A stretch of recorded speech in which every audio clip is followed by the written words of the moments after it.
Assalamu alaikum wa rahmatullahi wa barakatuh. Brothers and sisters of the joint.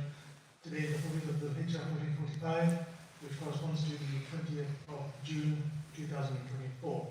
Today we are on the 11th episode or class of our series of lessons following the book Sifat Salat An-Nabi, the description of the Prophet's prayer, written by Sheikh Al-Albani and given to us by our Sheikh Suhayb.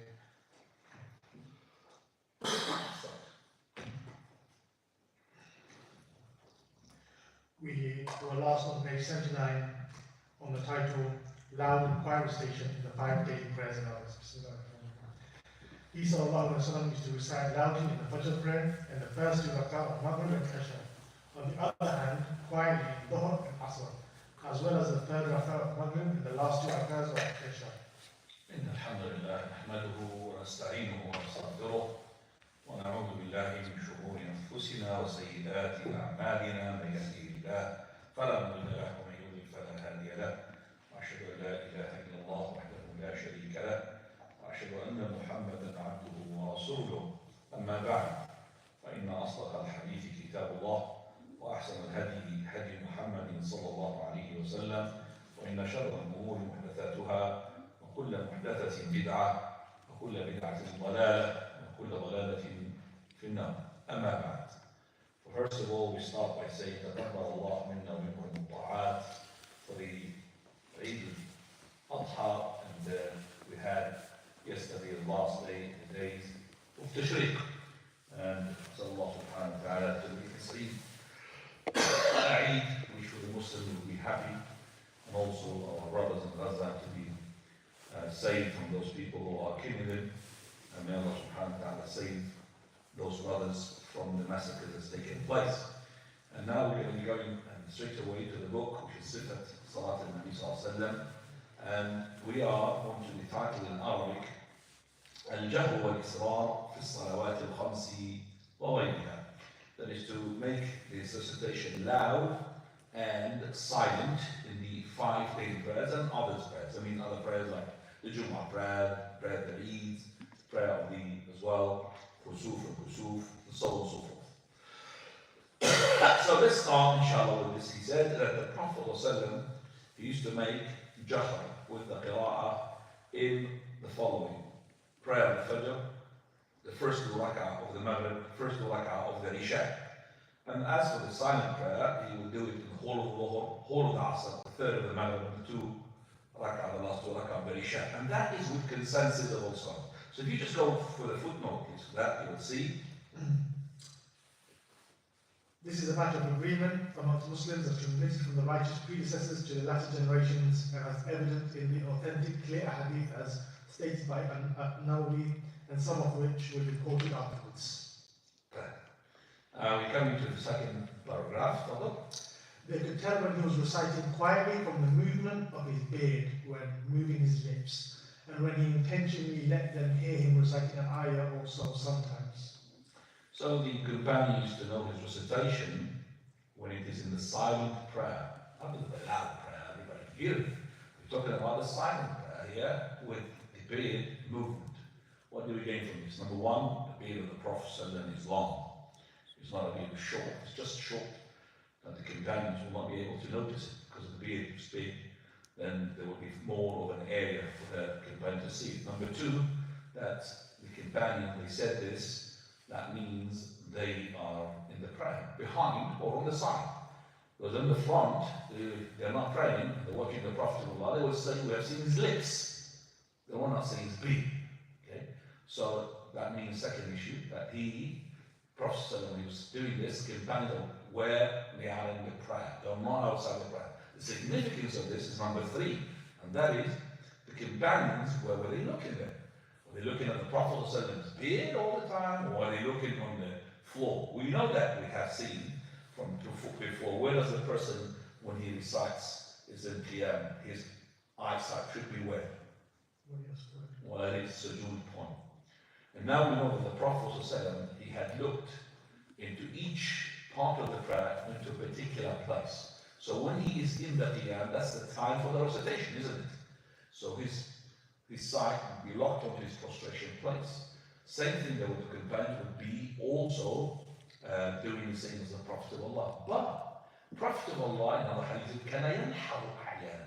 Sometimes he would not take his head to see, but with his eye he would glimpse something, and then if that something is important, then he will, adhere to it, or so he fix it or do something regarding it. Like for example, Prophet of Allah, he was praying and suddenly a sheep was going to be passing between him and the sutra. If you remember, we talked about that. What did the Prophet do? He started going forward until he stuck his belly towards the wall, and the sheep had to pass behind him.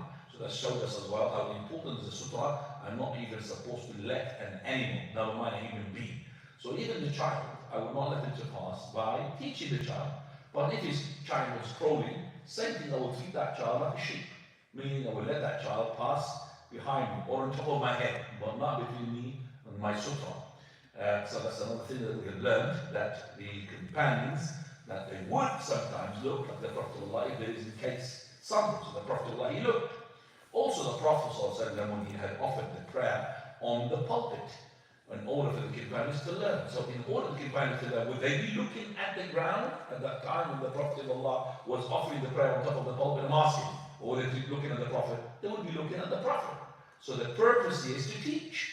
And the purpose is to learn. Prophet of Allah had done something which normally he doesn't do. That's why he said, you know why he did this? So I can teach you the prayer. So he would go to the pulpit, then he does his qiyam, he does his ruku', and then Sami Allahu Hamdah. When he comes to the sujood, he will reverse back, step down onto the floor, and then he would put his forehead onto the ground, sujood, such that, and then up again, the pulpit, step on top of the pulpit, or go off of the recitation. So the Prophet did this for the companions to look at it. Then the companions, who were they looking? On the ground or looking at the Prophet?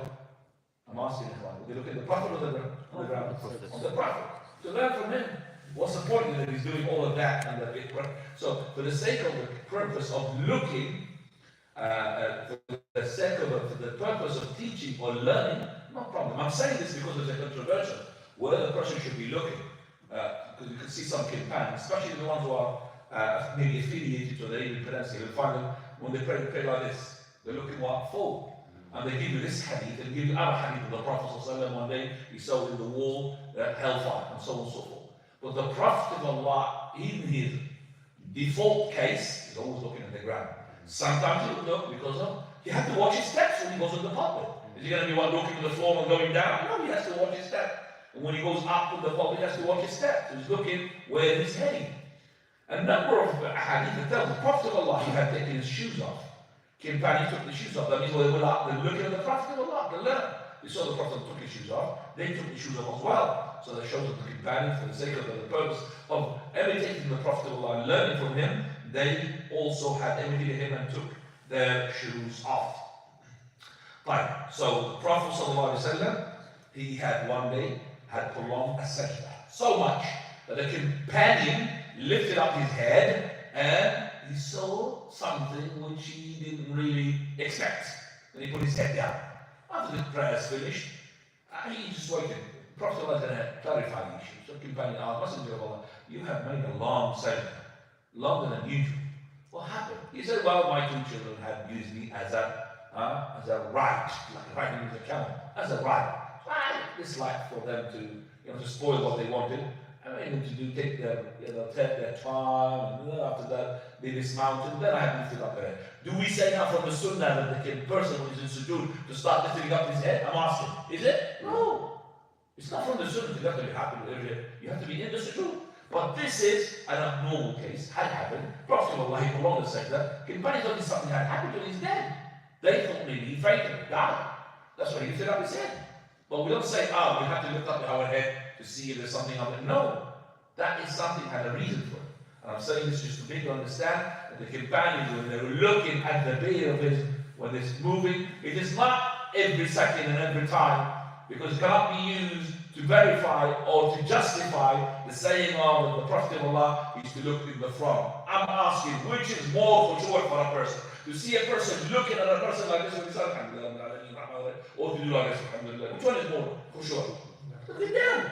With this person looking like this, subhanAllah, is even Somebody joking, you will be smiling with him. Somebody sad, you will be smiling with him. Because look at them. So one day I passed by, and this really happened. And somebody was, he was praying, but I didn't know he was praying. So he was looking at me and he was smiling. I said, SubhanAllah, I know that he's praying. So I said, Assalamu alaikum wa rahmatullah. He put his head down. So if he had his head down from the beginning, I would never say Assalamu alaikum wa rahmatullah. Because I thought, he was not in a prayer. He was in a plan. Not a prayer. He's playing. Okay. So the person needs to know that this is where the default. Look at your prostration place. Fine.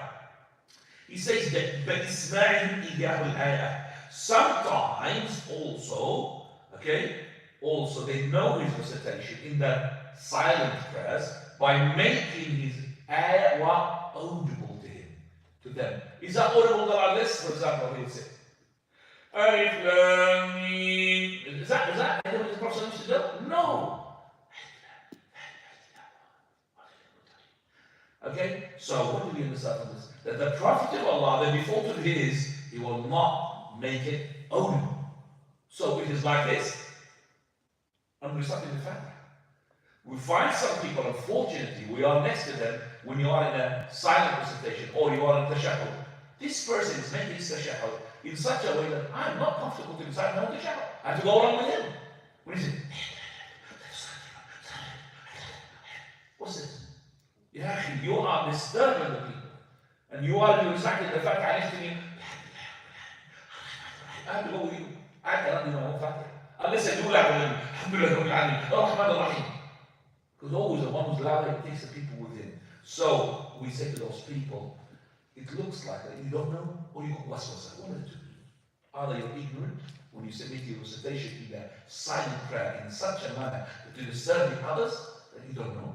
You learn, you should know. Or you got waswasa. Yes. People got waswasa, they do this to make themselves feel and acknowledge that they're reciting. You know that? Because if they did like this, Allah should be something like that. And by the way, you have to move your lips. So if you have made a Fatiha or any sort of recitation in your heart, where you move, the lips it doesn't move, that's not a recitation. Your prayer will be void. Your prayer will be void, you'll be invalid. So you can't just imagine. What do you do? Imagine you read the Fatiha. No, to move. What is the proof for this? لا يزال لسانك رطبا your tongue. فتعجل بورقة لسانك فتعجل به. So Allah, He said the tongue has to move. It cannot just, but the lips has to move. It cannot just, the tongue, of course, the lips will help. So the tongue has to move. It's not just imagine and recite. And that is important as well. Right. Here also, is this a dhikr of Allah that he is a prophet? He used to make them to hear the ayah, correct? But before he said as well, he used to know his recitation by his being moving. So by his being moving, it could be as well as making dhikr. We say no, it is only recitation. What's the proof for this? Because of the narration from Qatada. Qatada, he said, يُسْمِعُهُمُ الْآيَةَ أَحْيَانًا. That he used to make them listen to the ayah sometimes. So it was not dhikr. Number two, in the qiyam, the person, he does not do the dhikr, he does what? Recitation. Number three, in the Prophet ﷺ loud recitation, when he recites in the Maghrib or the Isha or the Fajr, does he make dhikr of Allah when he recites or just this recitation? I'm asking, Maghrib recitation. He does not do Allahu Akbar, La ilaha illallah, Muhammad, he doesn't do that. So because of these three reasons, we understand that the Prophet of Allah, in his, which is qiyas as well, in his silent recitation, that he would do recitation of Quran, not the dhikr of Allah. So his beard moving, or his tongue is moving, in the qiyam, it is for recitation, nothing else. Come to the following. See how many benefits we got from one line? But you have to write that down. Like me, I write that down. You don't write it down, it disappears. He ﷺ also recited loudly in the Friday prayer of Jummah and the two Eid prayers, in the prayer for rain and the eclipse prayer. Okay. Prophet ﷺ, apart from these 5 daily prayers, We have discussed where to recite loud and where to recite silently, talking about the Jumu'ah. The Jumu'ah and the two Eids are with the consensus of all scholars, that they used to recite what? Loud. The Jumu'ah and the two Eid. Here the two Eid, when we say Al-Eidain, we mean what? Al-Fitr wal-Adha, because we have more than one Eid. We have Eid al-Adha, we have Eid al-Fitr, we have Eid Arafah for the Hujjaj. Pilgrims consider the Eid Arafah as to be their Eid. That's why they don't fast, we fast. The ones with non-pilgrims. Also the Jumu'ah. The Jumu'ah is the Eid for every week. And that's why we dress up as well nicely and everything. But here when we say Al-Eidain, we only mean Al-Fitr and Al-Adha. These two Eid. Prophet of Allah used to recite loud recitation, not silent recitation. Then he says Al-Istisqa. The press controversial here regarding Al-Istisqa, also the Prophet we believe, used to recite in a loud recitation. Al-Istisqa, seeking rain. Seeking rain can be done in three manners. Number one, which is the Salah. The Salat Al-Istisqa, which is that the Prophet of Allah will call the people, especially the ones who are old, especially the ones who are poor, will come as well along, and the Prophet ﷺ would make Salat Al-Istisqa and also make a reminder, a khutbah, in which he would also make a dua by making his hand, the palm facing downwards, and the upper of his hand facing upwards, as I say to Allah, make change in the situation. So it's not like that, it's like this. You get a dua, and also Prophet of Allah, he would change his clothes, the inner would be the outer the inner. So he would take the clothes of his and he put the inner is to the outer, the outer. So when you put it on, so your left becomes on the right and the right becomes on the left. So everything will change. You're asking Allah subhanahu wa ta'ala. That's the first way of to make this class. Second way, it's not the Jumu'ah. Prophet of Allah sallallahu alayhi wa sallam, the prayer, the Jumu'ah, he was a khatib, but really when I came, Messenger of Allah, we are dying from the prayer. Ask Allah to give us rain. So he, Prophet of Allah, in the Jumu'ah, he addressed the issue and he made a dua to the Almighty to make the dua. Anas he says, verily, as soon as we left the Jumu'ah, we saw a big massive cloud, like a turs, the turs, which is the army when they got a test to protect themselves from the spear of the enemy. It's a turs. It's like a big massive shield. And shield. Like a shield on top. So it kept raining to the following week. So imagine you don't have drainage system, you have sewage system. In Saudi Arabia at the moment it's still drowning. How about there at that time? So kept raining, following Jumu'ah. Prophet was making the Jumu'ah. The Bedouin man comes. Is it the same or is it different? Scholars are different. Is it the same man or not? Messenger of Allah, while the Prophet of Allah is delivering his khutbah, Messenger of Allah, we're drowning. Before we are drying out of that, now we're drowning. Ask Allah to take it away from us. The Prophet gave dua, which is the anti-istisqa, not the istisqa now, the anti-istisqa. But he did not say stop the rain. He said, حوالينا العين. Around us, على الأضراب والأكام, in the deserted area, the mountainous areas, because the rain is always beneficial. It's not beneficial for us because we have too much of it. Prophet, as soon as he made his dua, Anas, he said, same with the hadith. He went out and he said, we saw this cloud, this earth, straight away completely, we had no rain. This is called Salat Al-Istisqa. Third way of making Istisqa is dua, just normal dua. Not in the Jumu'ah, not in the prayer. Can they call Allahumma isqina al-ghaytha wa la taj'alna min al-qanitin, something like this. And the other prayer, he says Al-Kusuf. Al-Kusuf, which is, it calls the sun eclipse.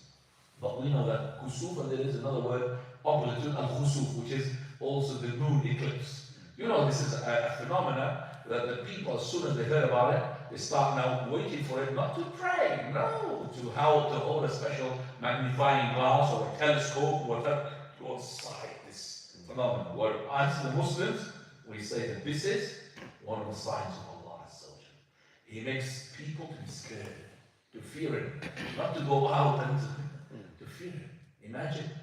Imagine this, this system of orbits. Subhanallah, how big and huge we know that the sun size, the diameter was, and how small is the earth, and how really small is the moon. The small moon is going to come in such a way to block the rays of the sun completely, and not even over. No, it's exactly, if it's full eclipse, that the orbit and the distance to match in such a way that that moon comes between the earth and the sun. If it is just a few miles away from the earth, a few miles closer to the earth, or closer to the sun, it will not happen. It has to be measured mathematically. If you don't math, you don't understand what I'm saying. Because this is the earth, and this is small moon, and that's the big sun.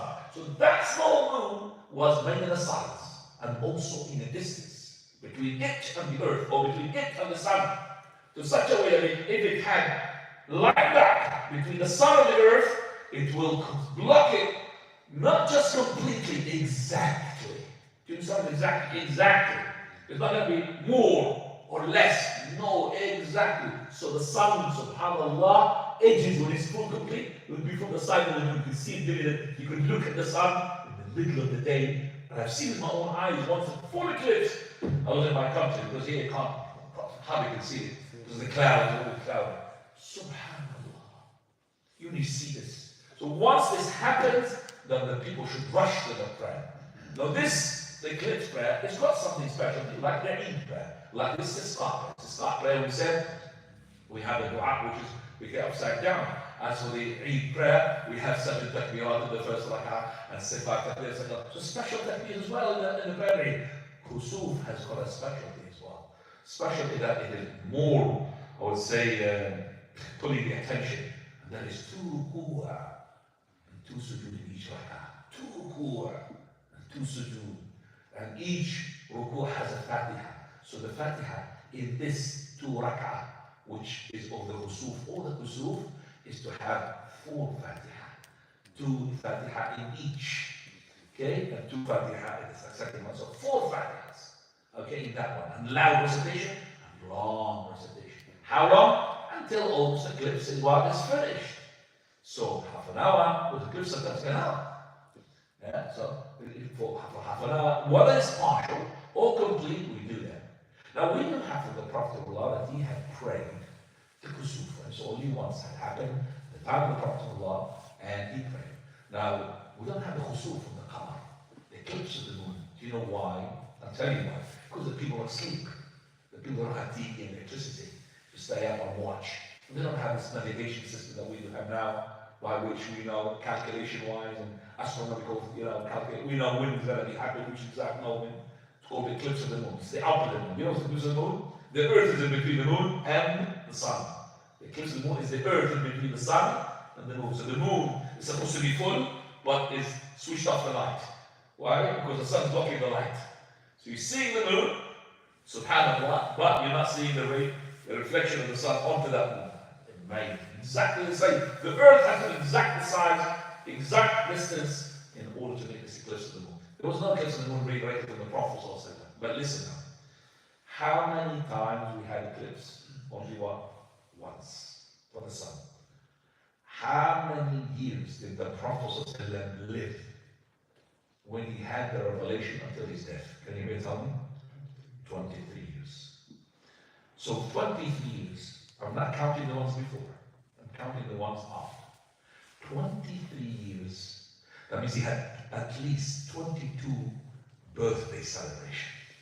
Correct? Correct?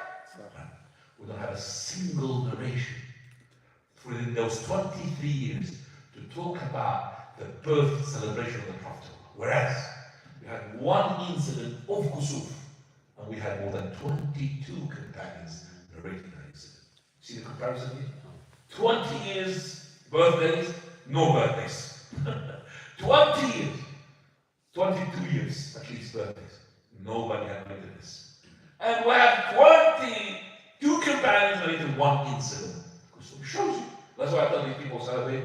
You tell me which halwa the Prophet will have eaten in his birthday, I will accept it, inshallah. You don't tell me which halwa, what type of halwa, what type of sweets, you're talking nonsense. So, yeah, because the Muslims make special sweets, type of sweets, and all of that. We don't understand. It's just like the Christians who celebrate the birth of their God. Isa alayhi salam, 25th of December, which is not really even date-wise correct. Even the Prophet's birth and date of birth, subhanAllah, is being unknown for a reason. Do you know what they're celebrating? For 100%, the death of the Prophet. 100%. The 12th of Rabi'ul Awwal. 100%. Because the Prophet of Allah, before he was a Prophet, nobody cared about dating the Prophet's birthday. You don't know who he is. Well, the Prophet became a prophet. Everybody would document when he had died. So they are 100% celebrating the death of the Prophet, which is the 12th of Rabi'ul Awwal. We don't know exactly. Some people, they say, some scholars say at the end of Rabi'ul Awwal. Some of them say, no, it is the Rajab. Some of them say, it's in Sha'ban. Allahu A'lam. We don't know exactly. But we know he born in what? On Al-Ithnain. Monday. So Monday Al-Ithnain. That's he was born on Al-Ithnain. So that's why the Prophet will fast Al-Ithnain and fast Al-Khamis. And it's not because of the birth of the Prophet, no, because of something else. Because he received his revelation on Al-Ithnain. Which one is more important? The receiving of the revelation or the birth of the Prophet of Allah? Without the revelation, the Prophet of Allah is nothing. So the Prophet received his revelation on Al-Ithnain, اقرأ بسم ربك الذي خلق, and also on the day of Al-Ithnain he was born. Who said that? The Prophet said it to a big man. Messenger of Allah, tell me what is so significant about fasting Al-Ithnain. He said, this is on the day upon which I was born, upon which the Lord received the revelation. Al-Kusuf al-Kusuf, go to the following title from Loud and quiet station in the night, for example, Hajj. As for the night prayers, he sallallahu alayhi wa sallam used to recite sometimes quietly and sometimes loudly. That's it. So he, Prophet now, Salat Al-Layl. Salat Al-Layl, ya ikhwani, we have a footnote there for the title. Could you just read that footnote, please? قال عبد الحق في التهجد. There are no authentic reports proving that he sallallahu alayhi wa sallam used to pray quietly or loudly in any of the voluntary prayers prayed during the daytime. However, it is most likely that he used to recite in a quiet manner. As for the grading of the report that states that he sallallahu alayhi wa sallam used to was once passed by Abdullah bin Hudayfa while praying loudly during the daytime and said to him, "O Abdullah, let Allah hear your statement and do not let us hear you." It is not a strong report. Right. So the person, you could say here, that the night prayer is different from the voluntary prayer of the day. So voluntary prayer of the day. Voluntary prayer of the day, Prophet sallallahu alaihi wasallam, we don't have any proof to say he's what? Silent or he's what? Loud. Which is the Sunnah Allah, to Sunnah Asr, to Sunnah, and have the essence to Sunnah Asr as well. To Sunnah Asr, to Sunnah Maghrib, to Sunnah Isha, to Sunnah Maghrib is the night. To Sunnah Allah, to Sunnah Asr. So is that the Duha? So it looks like, he says, the most powerful is that the Prophet of Allah, the default of his, that he used to make it silent. But we're talking about now the night prayer. Like, for example, tahajjud. What you should do. The person, he is got the choice between either reciting loud, or either between reciting silent, or either in between silent. Loud, Alhamdulillah Rabbil Alameen, silent. In between, Alhamdulillah. Okay? So you got this, and this, and that, and all of that is being done. Also, he says, and he sallallahu alayhi wa sallam used to recite in his house such that he could be heard in the courtyard.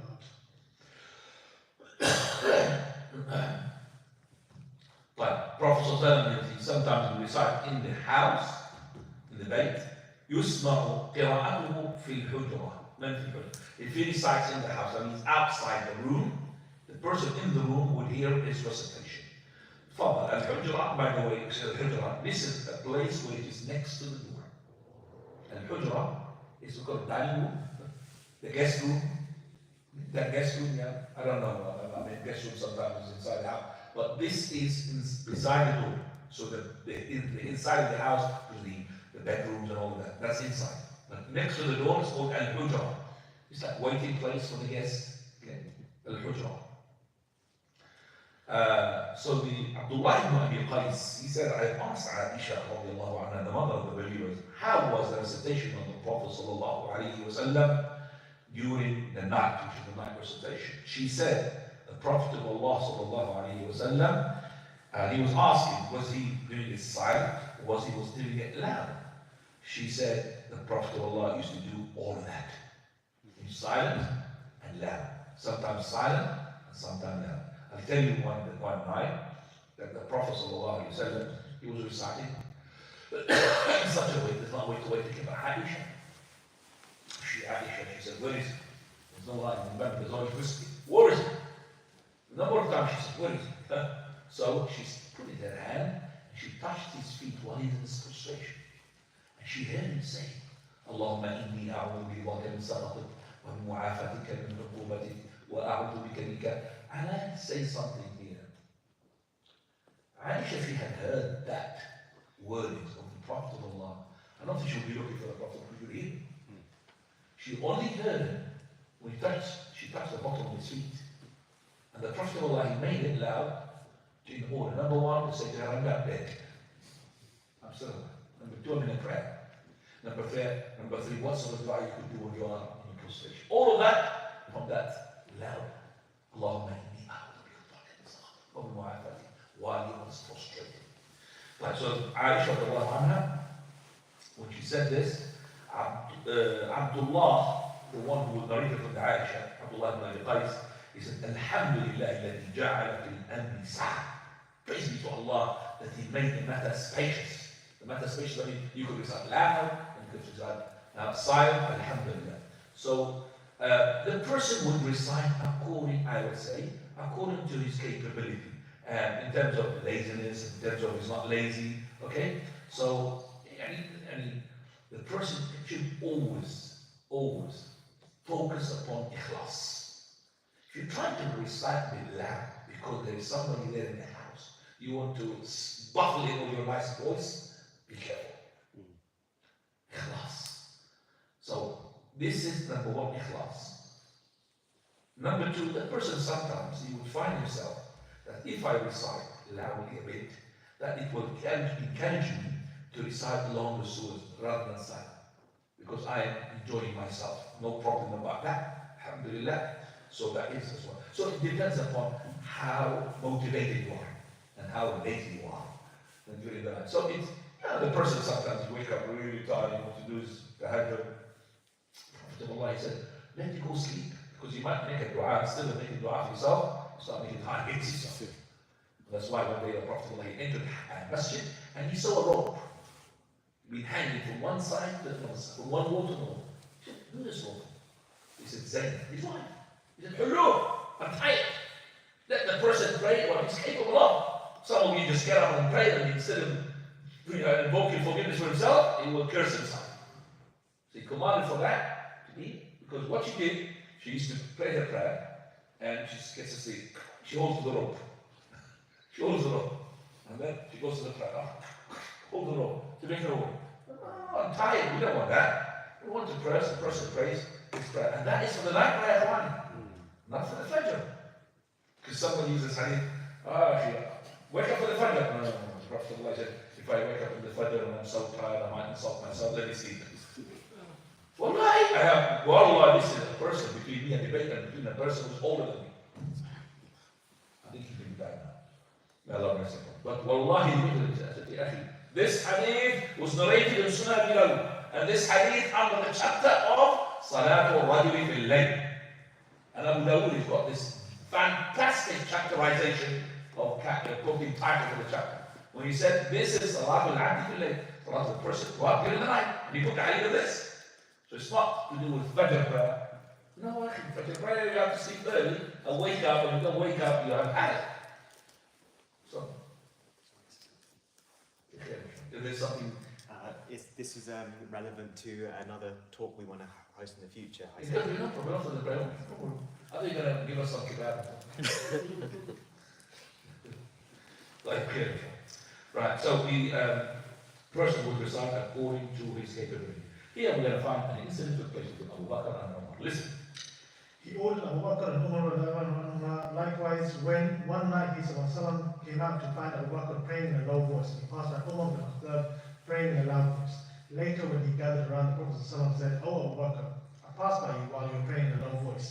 Abu Bakr replied, "O Messenger of Allah, the one whom I am invoking can hear me." The Prophet looked at Umar and said, "I passed by you and you were praying in a loud voice." Umar replied, "O Messenger of Allah, I did so to prevent drowsiness and expel the shaitan." The Prophet said, "O Abu Bakr, raise your voice a bit, or Umar, lower your voice a bit." Right. Go on. So someone used to say, It's finished, yeah? Right. So here Abu Bakr, Abu Bakr is always a soft person. He recites during the night, very low tone. As for Umar al-Khattab, he used to recite with a high tone, high voice. Umar al-Khattab's normal talk is loud. Abu Bakr's normal talk is in a very sort of low tone.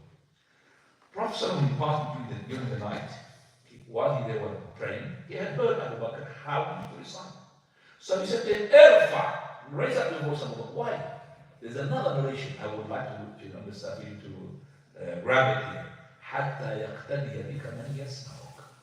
So the person who's listening to you, he will be one, take you as an example, your role model.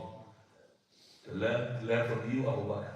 And as for Umar, he said to him, Ya Umar, lower your voice because it's loud. Why? He said, حتى لا يتأذى منك من هو في النوم. That the person who's sleeping, that he's not going to be what? Harmed by your voice. The person who's sleeping, don't make it loud. So in between. So here the Prophet ﷺ had told Abu Bakr what to do. Abu Bakr's justification, or Umar's justification, is nice when he said, Abu Bakr, I have passed by you, and you were praying with a low voice. Messenger of Allah, I don't need to raise up my voice, because the one who I am calling on, he could hear me. Which is, mashallah, the justification.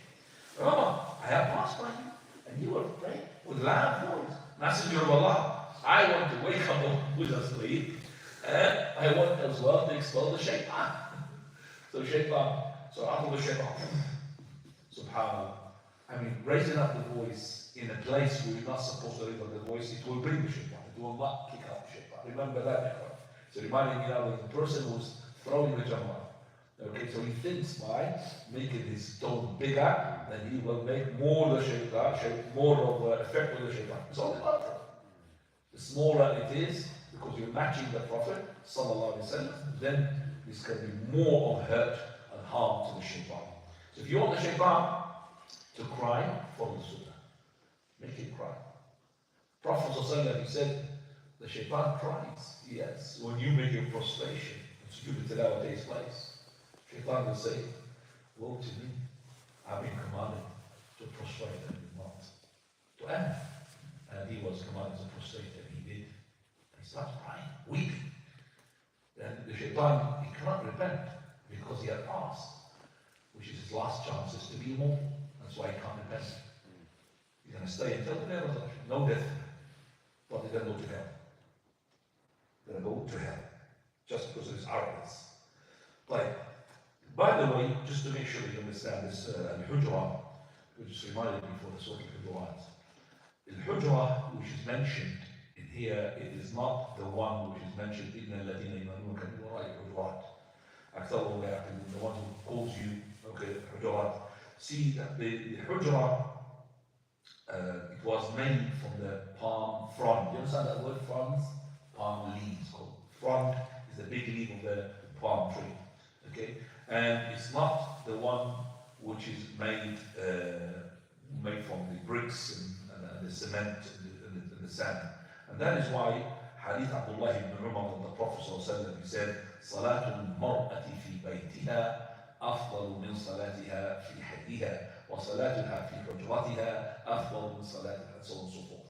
So the Prophet ﷺ, in that hadith, he had mentioned that the woman, the more she is sticking to the bedroom in her prayer, better than the one which is outside the bedroom, or outside her house, or in the masjid of her locality. One of the companion women, she came to the Prophet and said, Messenger of Allah, I want to pray behind you. I said, I know that you love to pray behind me, but your prayer in your house is better in my prayer in the masjid. I'll tell you what, prayer in your local small masjid is better than praying in my masjid. So the woman is supposed to pray at home. Yes, we do have exceptions. For Taraweeh prayer, you pray in the masjid. Yes, an exception. An exception, the person going to Umrah Hajj, the first time we come to the masjid, we don't say to the women, stay at home, pray in the hotel, don't come to the masjid. She's coming for different issues. First of all, she wants to see the masjid of the Prophet.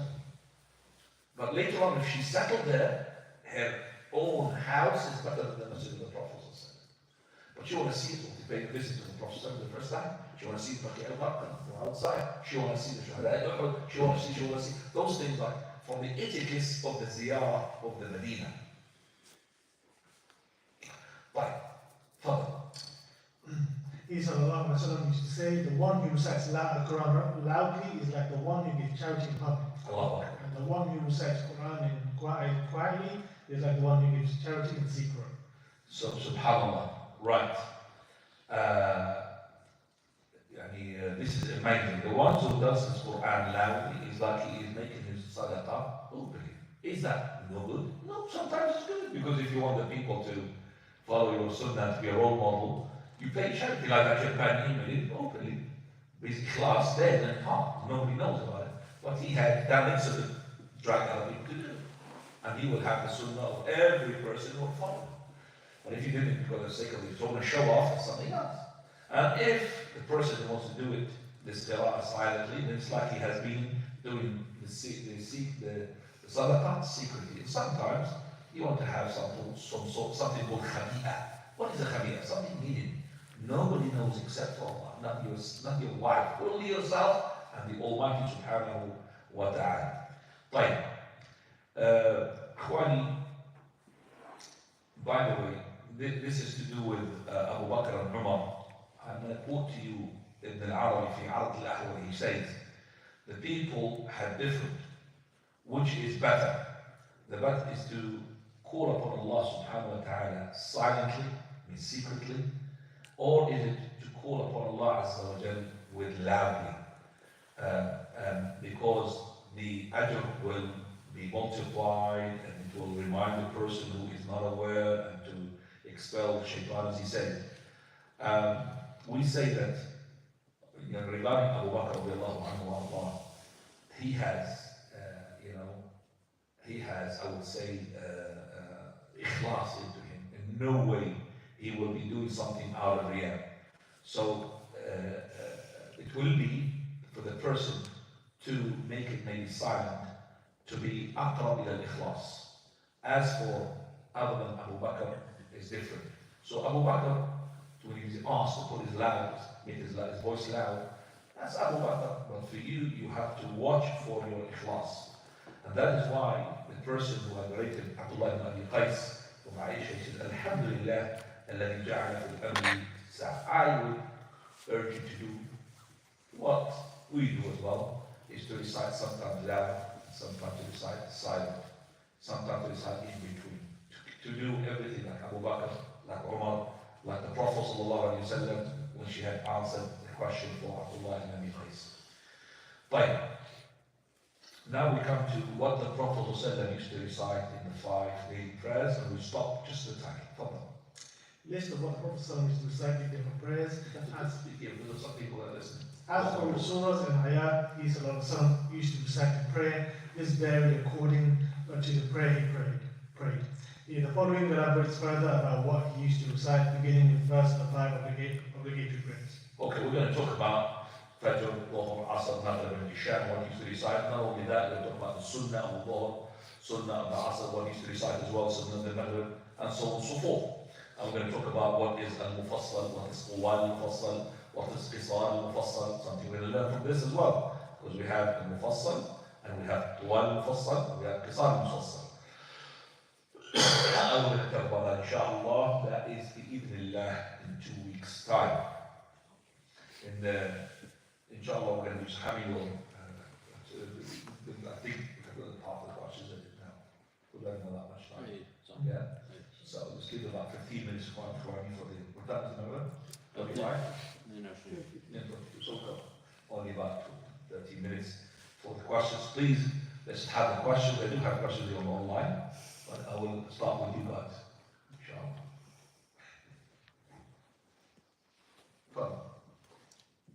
Sheikh, can we pray Salat Al-Khusuf if we know eclipses in a different country, not here, because we can't see it? Can we pray Salat Al-Khusuf if we know that the Khusuf is happening in a different city, different country? No, you can't even make the Khusuf prayer even if it is in your own place unless you see with your own eyes. So if you know that there's a top of the eclipse, but there's a cloud there, you don't go for eclipse prayer. It has to be, you have to see with your own eyes. So once you see with your own eyes, whether it's partial or full, you straight away the prayer. And Allah Musta'an, knowing this eclipse through astronomical calculation, I know that it helps, but sometimes it does somehow belittle the importance of it. I have known that some masajid, because they know what time, already the masjid is tying up with people, okay, before the kusuf is happening, because they heard the kusuf.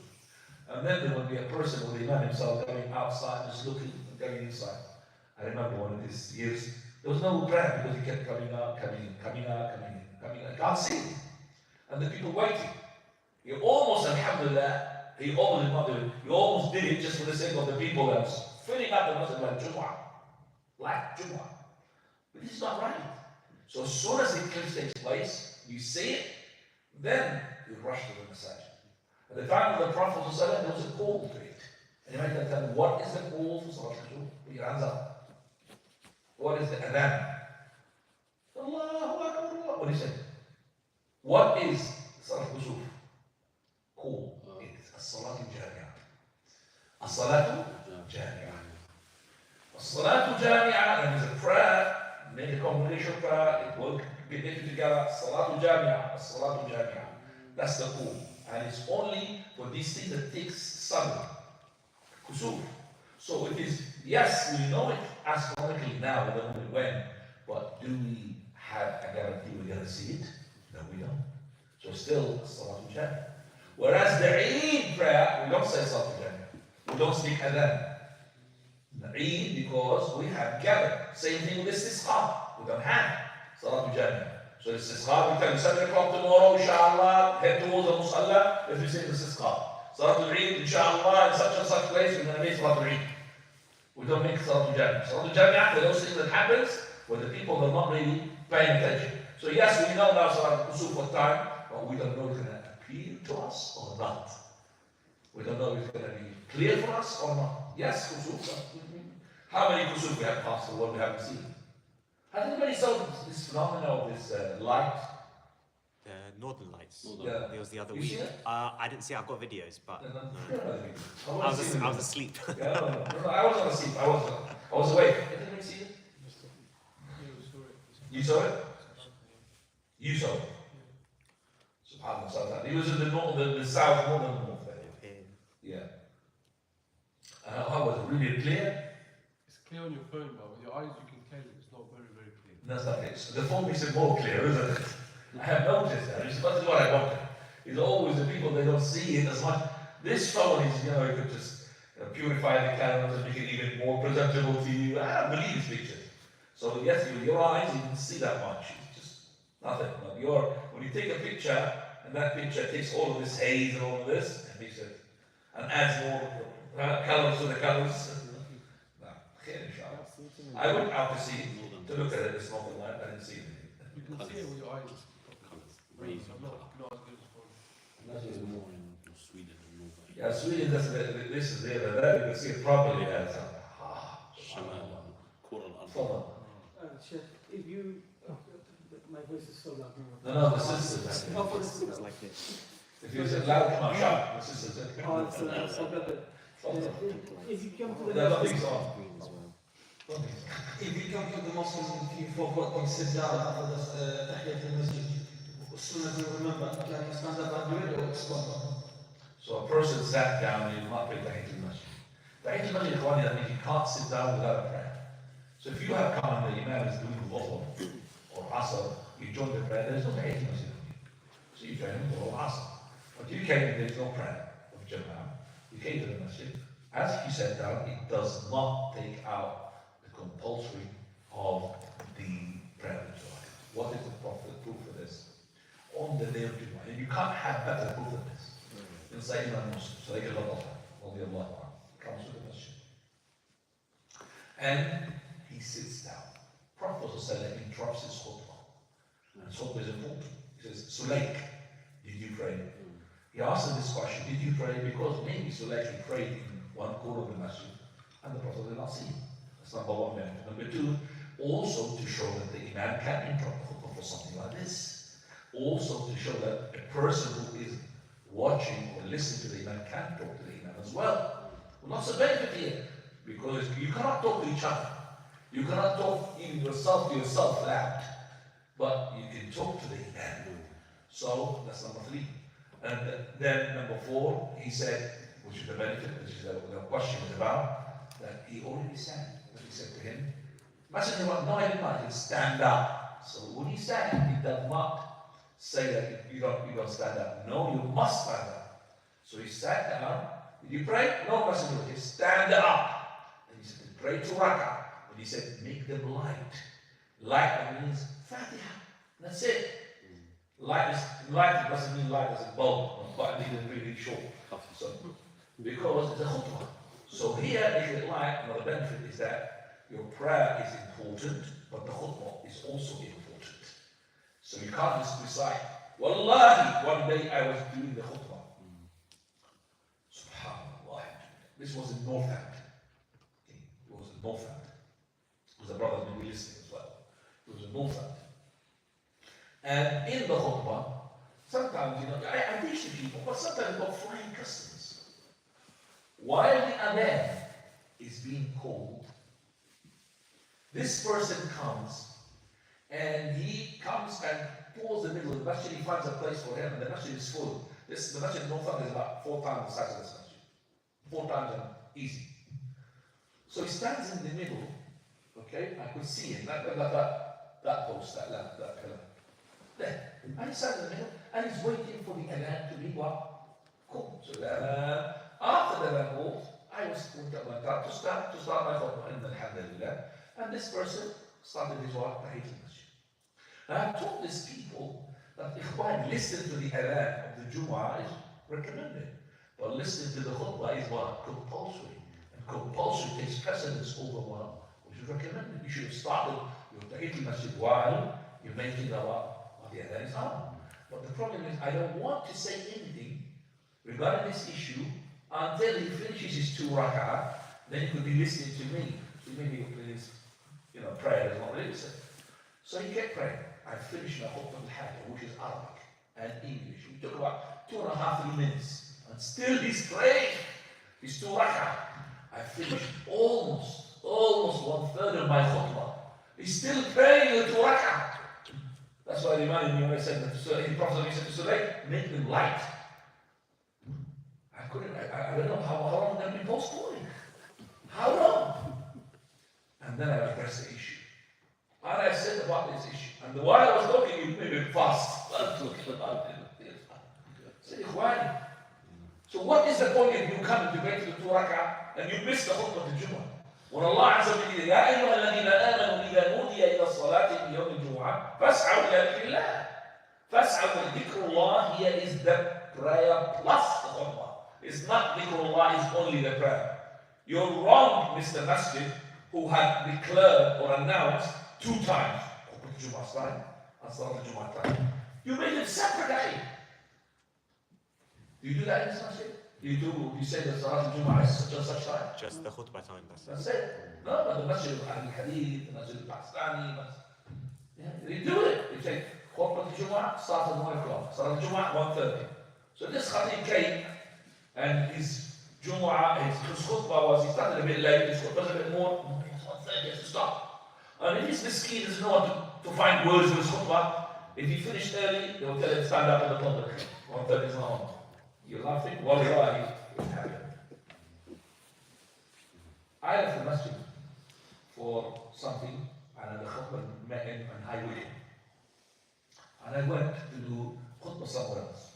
I couldn't find something to replace me except for my student of mine, who was much of a very big from Medina, before he graduated, he was in the university still. I had to give the khutbah. And it's his first time also. So I gave him some hints into God, written the khutbah and everything. Started 1 o'clock, exactly on time.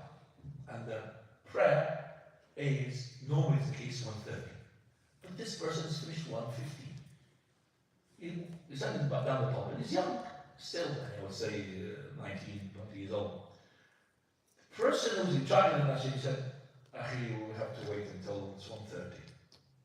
And until we do the Jama'ah. So the people they have imagine after the khutbah going to be waiting. One person from Libya, Gaddafi. He said, what are we talking about? We have to do the prayer. We're going to wait until 1:30. So he couldn't, the administrator couldn't do anything. So Alhamdulillah, we done the prayer. But imagine, they had to wait until that time. So dhikrullah, khutbah plus prayer. Once you say Jumu'ah's prayer is 1:30 and khutbah is 1 o'clock, you have given an implicit statement that the khutbah Jumu'ah is not as important. Because the people will say, I'm going to come at 1:30 for the prayer. Forget about the khutbah. Especially if I hate the khatib. Yeah, I don't know why the khatib, I just come with the khutbah. Now. Sheikh, you did a similar thing in Crawley, I saw you as well. Crawley Masjid. Crawley? What is that? Crawley. واحد صلى وانت تخطب Yeah. ووقفته. After you finished, you told them about the same Yeah. thing. Told about this, Crawley? Yeah, I was there. Yeah, I trained in Masjid. Masjid I go to, there's nobody can sit next to the wall. No way. There'll be talk, a lesson. Soon as I will tell them off, come here. Why are you staying there? This is in a club. Shisha, hook a pipe, don't go there. Yeah, the Masjid come before. The Imam has to bring out the people to make sure that they understand. But he's not coming to the khutbah talking about something which is irrelevant to the people. Teach the people the deen. Is that not there? One more minute. Allahu Akbar, Allahu Akbar. Allahu Akbar, Allahu Akbar. أشهد أن لا إله إلا الله. أشهد أن لا